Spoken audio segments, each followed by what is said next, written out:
Hello everyone, welcome to my eco classes. I am Divyanshu Sharma. आज की video में अपन कवर करेंगे डिमांड फॉर फॉरेन करेंसी और देखेंगे राइज इन फॉरेन करेंसी और उसका देखेंगे डिमांड कर्व। इससे पहले वाली वीडियो में अपन ने देखा था managed floating exchange rate system. अगर आपने वो वीडियो नहीं देखी हो तो मैं आई कार्ड पे लिंक दे दूंगा, आप उसको चेकआउट कर लेना। तो स्टार्ट करते हैं आज की वीडियो को।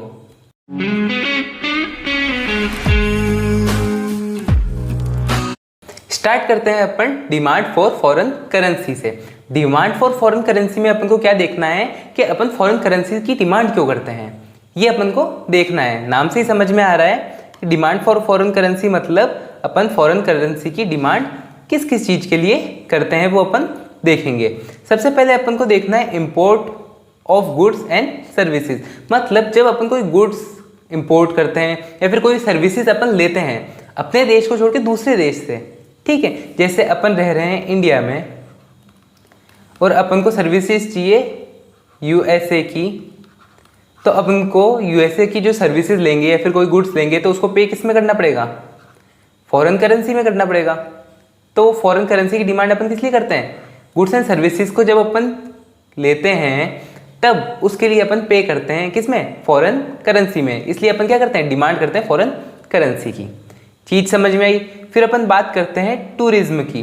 अगर अपन घूमने जाते हैं, ठीक है, फॉर एग्जाम्पल अगर लंदन घूमने जा रहे हैं तो अपन किसकी डिमांड करेंगे, लंदन में जो करेंसी चलती है उसकी करेंगे। अगर कहीं और जा रहे हैं तो वहाँ की डिमांड करेंगे। चाइना में जा रहे हैं अपन चाइनीज करेंसी की डिमांड करेंगे, ठीक है। रशिया में जा रहे हैं रशिया में चलने वाली करेंसी की डिमांड करेंगे, ठीक है। तो ऐसे डिमांड होती है कि मतलब अगर आप वहाँ पे जाओगे, घूमोगे फिरोगे, जो भी काम करोगे तो उसके लिए आपको वहाँ की करेंसी तो चाहिए होगी। फॉर एग्जाम्पल अगर अपन बात करें कि कोई लंदन से अपने इंडिया में आ रहा है तो उसको यहाँ पे रहने के लिए, सारी चीज़ें करने के लिए, डे टू डे एक्टिविटी के लिए क्या चाहिए होगा, इंडियन रुपीज़ चाहिए होगा। तो वैसे ही अगर अपन कहीं जाते हैं तो वहाँ के जो मनी चलता है वो अपन को चाहिए होंगे, ठीक है। दूसरी चीज़ समझ में आ गई। अब थर्ड चीज़ है यूनिलेटरल और one sided transfer send to abroad. मतलब अगर अपन अब्रॉड में किसी को कोई चीज़ भेज रहे हैं, ठीक है। जैसे फॉर एग्जांपल कोई गिफ्ट भेजा, ठीक है। किसको भेजा, अब्रॉड में कोई इंसान रहता है, अपन जानते हैं उसको, अपन ने उसके लिए गिफ्ट भेजा। तो जो वो गिफ्ट जाएगा वो किस में जाएगा, उसके लिए अपन को पे किस में करना पड़ेगा, उस करेंसी में करना पड़ेगा जहाँ पे वो रहता है, ठीक है।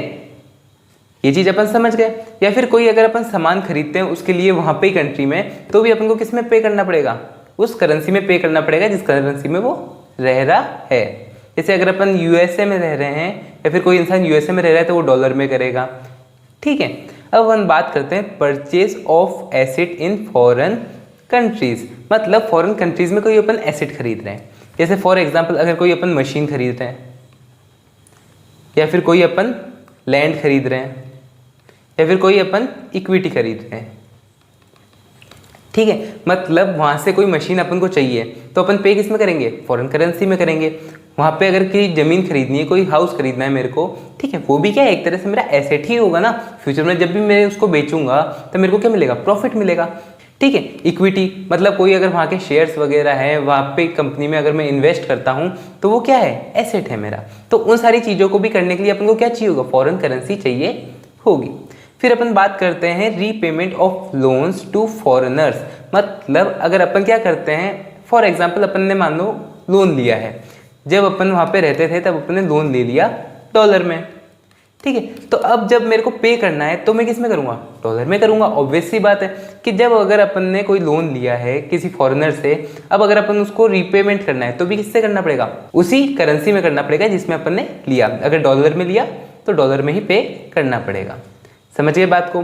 फिर अपन बात करते हैं स्पेक्यूलेशन इन फॉरेन करेंसी। अपन को क्या करना है, फॉरेन करेंसी में स्पेक्यूलेशन करना है। स्पेक्यूलेशन मतलब सट्टा खेलना, ठीक है। सट्टा खेलना मतलब ऐसे पैसा लगाना जिससे अपन को प्रॉफिट मिले या लॉस हो जाए, मतलब ऐसी चीज़ें होती है, ठीक है।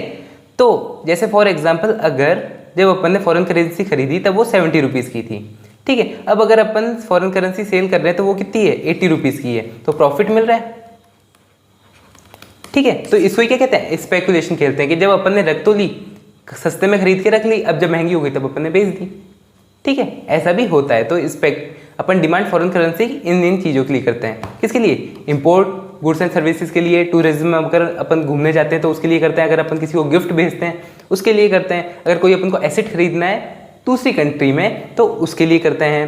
रीपेमेंट ऑफ लोन, अगर अपन ने लोन लिया हुआ है उसको रीपेमेंट करना है तो वो किस में करते हैं? फॉरेन करेंसी में करते हैं। किसी और कंट्री से लोन लिया हुआ है ना, ये भी याद रखना। Speculation in foreign currency, speculation करने के लिए मतलब पैसा बनाने के लिए, सट्टा खेलने के लिए। फिर अपन बात करते हैं reasons for rise in demand of foreign currency. Foreign currency मतलब डिमांड राइज क्यों होगी फॉरेन करेंसी की, उसके कारण अपन देखेंगे। अपन सबसे पहले बात करते हैं जब प्राइस में फॉल आता है किसकी? फॉरेन करेंसी की, तब अपन डिमांड करते हैं। ठीक है, मतलब जब भी फॉरेन करेंसी की प्राइस कम हो जाएगी, मतलब जैसे फॉर एग्जांपल 75 रुपीज़ थी वो घट के 70 रुपीज़ हो जाती है, डॉलर की बात कर रहा हूँ मैं ना, इतनी हो जाती है तो अपन को क्या मिलेगा? फ़ायदा मिलेगा। तो अपन क्या करेंगे? इंपोर्ट करेंगे किसको? फॉरेन कंट्री से सारी चीज़ें इंपोर्ट करेंगे। क्यों करेंगे? क्योंकि वो चीज़ें अपने लिए सस्ती हो जाएगी। ठीक है, जैसे फॉर एग्जांपल अगर अपन वहाँ से कोई टॉफ़ी का डब्बा मंगाते थे, मतलब चॉकलेट का डब्बा मंगाते थे, वो कितने का था? $1 का था, तो अपन को देने पड़ते थे 75 रुपीज़। अभी अगर अपन वो $1 का अगर डब्बा मंगा रहे हैं तो अपन को देने पड़ रहे 70 रुपीज़, तो आप क्या करोगे? डिमांड ज़्यादा करोगे। ठीक है, ऐसा होता है। अपन वही बात जानते हैं, जब भी प्राइस कम होती है तब अपन डिमांड ज़्यादा करते हैं, वही बात है। तो वही कॉन्सेप्ट इस सब में भी लगेगा। It promotes tourism to that country, मतलब जिस देश की करेंसी अगर सस्ती हो जाएगी, जैसे फॉर एग्जांपल $1 की रेट थी 75 रुपीज़, अब क्या हो गई? $1 की रेट 30 रुपीज़ हो गई। इतनी कम नहीं करते। बाकी एक बात मान लो, आपको समझ में इजीली आ जाएगा कि जब $1 की 75 रुपीज़ थी, अब $1 की 30 रुपीज़ हो गई, तो अपन क्या करेंगे? ये देखेंगे कि अरे यार सस्ता पड़ रहा है तो चाहो घूम के आते हैं। ठीक है, तो क्यों करेंगे? क्योंकि प्राइस कम हो गई है किसकी? फॉरेन करेंसी की। फिर अपन बात करते हैं स्पेकुलेटिव एक्टिविटी इंक्रीज हो जाएगी। क्यों? क्योंकि प्राइस कम हो गई। कम हो गई तो लोग क्या सोचेंगे कि यार जल्दी जल्दी से रख लो, फ्यूचर में प्राइस बढ़ेगी जब बेच देंगे, ये अपन सोचते हैं। फिर अपन बात करते हैं डिमांड कर्व कैसा बनेगा फॉरेन एक्सचेंज का। ठीक है, कि जब अपन फॉरेन एक्सचेंज करेंगे तब उसका डिमांड कर्व कैसे बनाएंगे, किस टाइप से बनेगा। अब अपन बात करते हैं demand curve for foreign exchange slope downward. क्या होता है? स्लोप डाउनवर्ड होता है। किसका? फॉरेन एक्सचेंज के डिमांड कर्व का। क्यों होता है? क्योंकि इन्वर्स और नेगेटिव रिलेशनशिप होता है किसमें?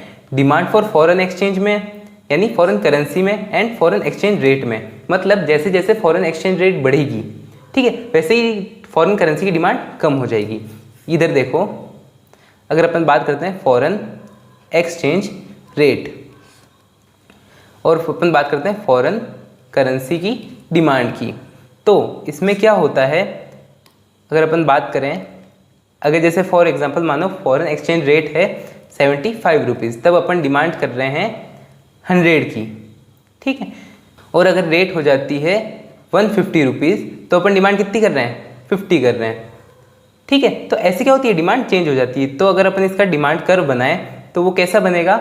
वो बनेगा नेगेटिव स्लोपिंग। ये हो गया वाई एक्सेस, ये हो गई एक्स एक्सेस, एक्स वाई। इधर क्या लेते हैं अपन? फॉरेन एक्सचेंज रेट लेते हैं, इधर लेते हैं अपन फॉरेन करेंसी की डिमांड। ये हो गया 50, ये हो गया 100, यहाँ हो गया 75 और यहाँ हो गया 150। अब अगर अपन इसको मिलाएं, मतलब अटैच करें, तो 75 थी तब कितनी कर रहा था? 100 की कर रहा था। जब 150 हो गई फॉरेन एक्सचेंज रेट तो कितनी कर रहा है? 50 की डिमांड कर रहा है। ठीक है, तो अब अगर अपन इसका कर्व बनाएं, कैसा बनेगा? नेगेटिव स्लोप्ड बनेगा ऐसे। ठीक है, ये दोनों जगह मिली हुई है, तो ये क्या हो गया? डिमांड कर्व हो गया, जो कि क्या है? नेगेटिव स्लोप्ड है। ठीक है, तो आज की वीडियो में अपन ने क्या देखा? आज की वीडियो में अपन ने देखा डिमांड फॉर फॉरेक्स एक्सचेंज क्यों करते हैं, फिर अपन ने देखा डिमांड राइज क्यों होती है, किसकी? फॉरेन करेंसी की, और फिर अपन ने देखा लास्ट में डिमांड कर्व देखा, किसका? फॉरेन एक्सचेंज का। ठीक है, तो होप आपको ये वीडियो समझ में आई होगी। अगर आपको ये वीडियो समझ में आई हो, अच्छी लगी हो, तो इसको लाइक कर दीजिए, चैनल को सब्सक्राइब कर दीजिए। कोई भी डाउट हो, क्वेश्चन हो तो आप इजीली कमेंट बॉक्स में पूछ सकते हैं। अपन मिलेंगे नेक्स्ट वीडियो में। Thanks for watching.